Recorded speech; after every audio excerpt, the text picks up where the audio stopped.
Good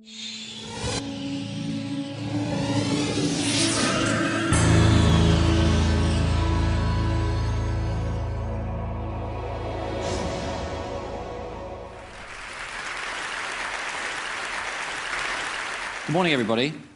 I'd like to talk about a couple of things today, but the first thing is water. Now, I see you've all been enjoying the water that's been provided for you here at the conference over the past couple of days, and I'm sure you all feel that it's from a safe source. But what if it wasn't? What if it was from a source like this? Then statistics would actually say that half of you would now be suffering with diarrhea. I've talked a lot in the past about statistics and the provision of safe drinking water for all. But they just don't seem to get through. And I think I've worked out why. It's because using current thinking, the scale of the problem just seems too huge to contemplate solving. So we just switch off. Us, governments, and aid agencies. Well, today, I'd like to show you that through thinking differently, the problem has been solved. And by the way, since I've been speaking, another 13,000 people around the world are suffering now with diarrhea, and 4 children have just died. I invented Lifesaver Bottle because I got angry. I, like most of you, was sitting down the day after Christmas in 2004 when I was watching the devastating news of the Asian tsunami as it rolled in, playing out on TV. The days and weeks that followed, people fleeing to the hills, being forced to drink contaminated water or face death. That really stuck with me. Then, a few months later, Hurricane Katrina slammed into the side of America. Okay, I thought, here's a first world country, let's see what they can do. Day 1, nothing. Day 2, nothing. Do you know it took 5 days to get water to the Superdome? People were shooting each other on the streets for TV sets and water. That's when I decided I had to do something. Now, I spent a lot of time in my garage over the next weeks and months, and also in my kitchen, much to the dismay of my wife. However, after a few failed prototypes, I finally came up with this, the Lifesaver Bottle. Okay, now for the science bit. Before Lifesaver, the best hand filters were only capable of filtering down to about 200 nanometers. The smallest bacteria is about 200 nanometers. So a 200 nanometer bacteria is going to get through a 200 nanometer hole. The smallest virus, on the other hand, is about 25 nanometers. So that's definitely going to get through those 200 nanometer holes. Lifesaver pores are 15 nanometers.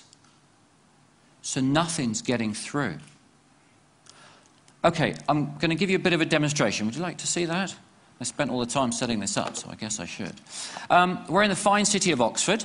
So, someone's done that up. Fine city of Oxford. So what I've done is I've gone and got some water from the River Cherwell and the River Thames that flow through here, and this is the water.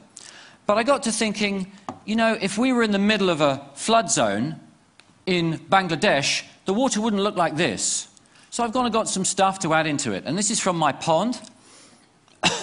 Have a smell of that, Mr. Cameraman. Okay. Right, we're just going to pour that in there. Okay, we've got some runoff from a sewage plant farm, so I'm just going to put that in there. Put that in there, there we go. And some other bits and pieces. Chuck that in there. And I've got a little gift here from a friend of mine's rabbit. So we're just going to put that in there as well. Okay. Now, the Lifesaver bottle works really simply. You just scoop the water up. Today I'm going to use a jug just to show you all. Let's get a bit of that poo in there. That's not dirty enough. Let's just stir that up a little bit. Okay, so I'm going to take this really filthy water and put it in here. Do you want a drink yet? Okay, there we go. Replace the top. Give it a few pumps, okay? That's all that's necessary. Now, as soon as I pop the teat, sterile drinking water is going to come out. And I've got to be quick. Okay, ready? There we go. Mind the electrics. That is safe, sterile drinking water. Cheers. There you go, Chris.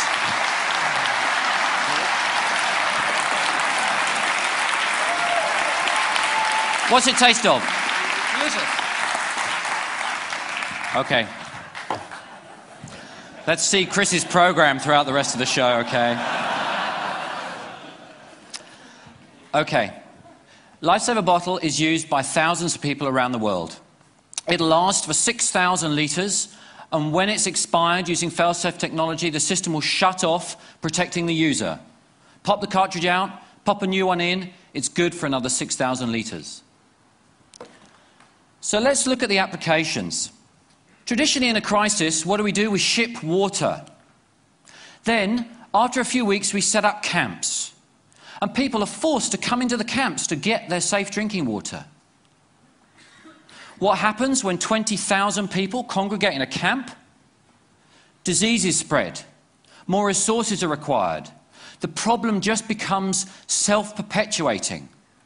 But by thinking differently and shipping these, people can stay put. They can make their own sterile drinking water and start to get on with rebuilding their homes and their lives. Now, it doesn't require a natural disaster for this to work. Using the old thinking of national infrastructure and pipework is too expensive. When you run the numbers on the calculator, you run out of noughts. So here's the thinking different bit. Instead of shipping water and using man-made processes to do it, let's use Mother Nature.